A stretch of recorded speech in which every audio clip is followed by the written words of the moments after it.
Episode 369.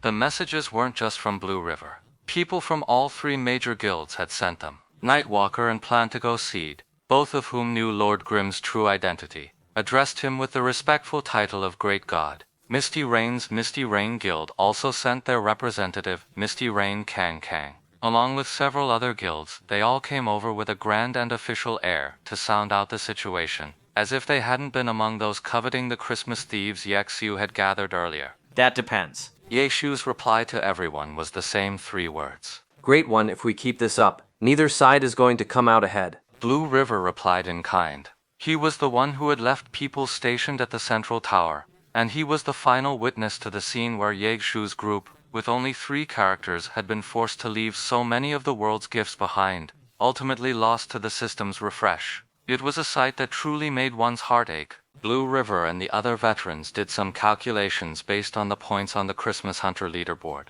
They estimated the gains of the top 3 players after that massive wave of monster gathering, and found that this strategy hadn't really netted them much profit either. But for them it was a major blow.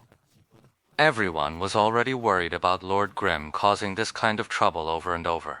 They'd cheered when they saw him log off, but then he was back in just half an hour, so they had no choice but to come and sound him out. The idea of teaming up with Lord Grimm had certainly crossed some minds. With his methods, they might just be able to suppress the other guilds. Then, as long as your guild members are in the same party as Lord Grimm, you're guaranteed a share of the spoils, and those Christmas gift packs won't go to waste. But gathering monsters on such a massive scale couldn't possibly stay hidden. Once it was exposed, the other guilds would surely band together to attack. At that point, all their efforts could be for nothing. They'd get no glory on the leaderboards, and they'd be hunted down by the guilds off of them. After weighing the pros and cons, the guilds that had considered it ultimately abandoned the idea. In the end, they all just came to sound him out, hoping Lord Grimm would stop gathering monsters like that. They wanted peaceful development and shared benefits. We're not asking for fame, but at the very least stop pulling those stunts that squeeze everyone's resources. Blue River wasn't the only one offering this kind of advice. The others were over there too, weighing the pros and cons. For a moment, they really did seem like the best of friends. But Yexiu had already seen through it all long before they did. New truth. These guilds had suffered a disaster for no reason at all. They never had any intention of dealing with Lord Grimm. The leaderboard was dominated by Excellent Dynasty, holding positions 1 through 15, and they were far ahead on the guild rankings as well. So the other guilds had already grasped the level of investment Excellent Dynasty was making in the 10th server.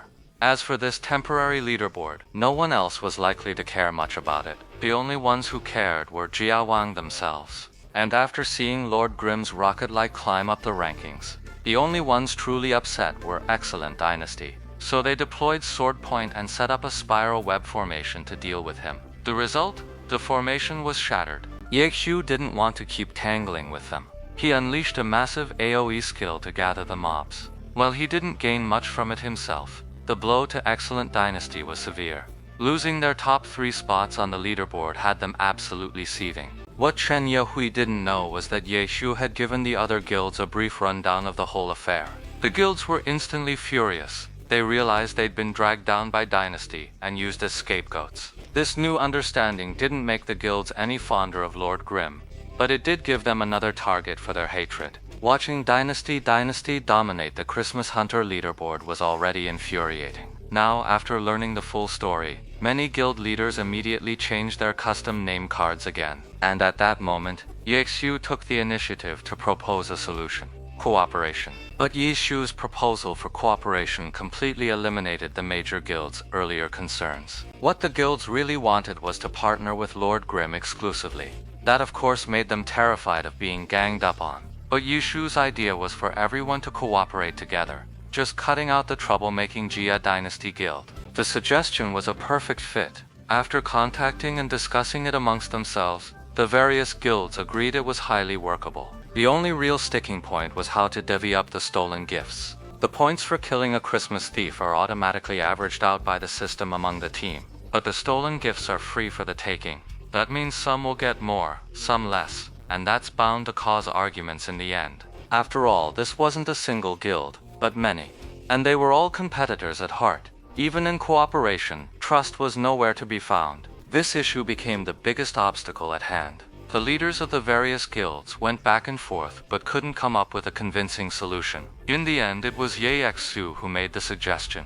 "Let's just leave it to luck," he said. "We're all in the same team anyway, so we can't hurt each other. Whoever's hand is fastest gets the loot." It was a solution that said nothing at all, but it was the one most likely to get everyone's approval at the moment. Now that this has been set up front, if you pick up less loot, you can only blame your own low APM. Don't go blaming anyone else. The final plan was approved, and the team was assembled immediately. In Glory, a party holds 10 players, and a team can hold 10 parties. That means a single team can accommodate up to 100 people. But now, a total of 12 guilds were participating in the collaboration. In the end, each guild contributed 8 players, spread across the 10 teams, plus Ye Shu, Suma Cheng, and Soft Mist. That made for a total of 99 players. Of course, each guild had far more members than that, but with the team size limit, this was the best they could do. By pooling their points and experience, they could train up an elite squad with a significant level advantage. So, the only ones who could participate were the top 8 players from each of their guilds. The Dynasty Guild employed a Zerg rush strategy on the 10th server. The other guilds weren't willing to go all in like that. If they tried to fight Dynasty head-on, they'd be at a severe disadvantage. Their only viable counter-strategy was to go the elite route. The Jia Dynasty Guild had more top-tier players, while the other guilds could try to cultivate a single team, their most elite squad. After all, for a dungeon record, having one team capable of setting it is more than enough. This current collaboration, however, is the perfect chance for them to cultivate an elite team. If this cooperation goes smoothly, the gains for everyone might not be all that substantial. But the key point is, with this alliance, the guilds left out of the deal will be severely weakened, and Dynasty is one of them. With one side waning and the other waxing, Dynasty's experience gains from the event will shrink, and they'll fall behind in levels. Their sheer numbers would be severely hampered by the level advantage of the elite guild teams. Without delay, the plan was set.